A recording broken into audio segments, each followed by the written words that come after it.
மனிதர்கள் வாழ்வில் பல மன உளைச்சலுக்கு ஆளாகின்றனர். அதனாலே உயிரையும் விடுகின்றனர். இக்கதையில் ஒருவன் காதலில் ஏற்பட்ட மன உளைச்சலுக்காக குடித்து இறந்த பின்பு குருடனாக ஆவியாக அலைகிறான். மற்றவர்களை திருத்த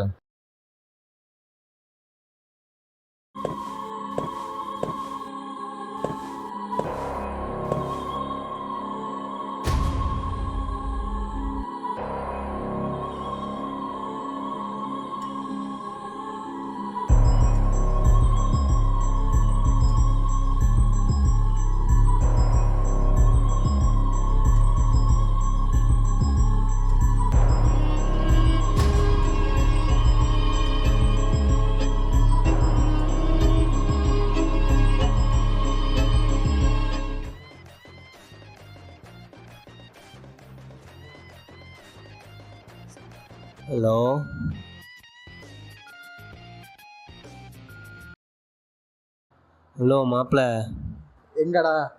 ஸ்பாட்டுக்கு ரெடி பண்ணிட்டியாடா? பண்ணிட்டேன். அவ விட்டுட்டு போய் 2-3 வருஷம் ஆச்சு. இன்னும் அவளை நினைச்சு குடிச்சிட்டு இருக்க நீ? அதெல்லாம் தெரியும். வெய். டேய் டேய் டேய்,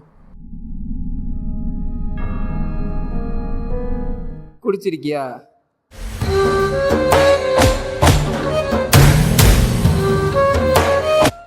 ஏங்க இப்படி சரக்கு அடிச்சு உடம்புக்கு எடுத்துக்கிறீங்க? உனக்கு என்னடா வந்துச்சு? உன் காசுல சரக்கு அடிச்சா, என் காசுல அடிச்ச. என் மேலே அக்கறை போடுறதுக்கு நீ என்ன சொந்தமா பந்தமா? ஒரு மனுஷன் தப்பான வழியில் போகிறானா அவனை திருத்தருக்கு சொந்தமாக தான் இருக்கணும்னு அவசியம் இல்லை. என் அனுபவத்தில் சொல்கிறேன், இந்த பழக்கத்தையெல்லாம் விட்டுரு, இல்லை இது வாழ்க்கையவே அழிச்சிடும். யாரா நீ நசன்னு குடைச்சல் கொடுத்துட்டு இருக்க? ஐயோ, அடித்த போதெல்லாம் இறங்கிடுச்சே. இதுவும் காலியா?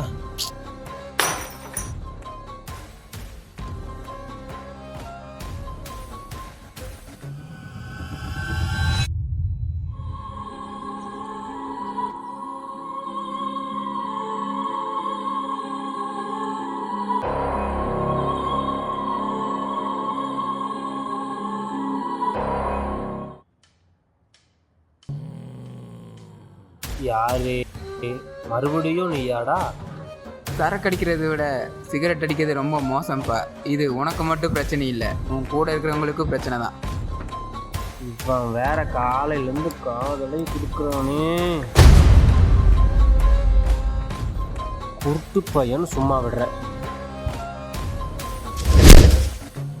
டேய் சொன்னா கேளுடா, நீயும் என்ன மாதிரி செத்துருவாடா. போகாதடா டேய்.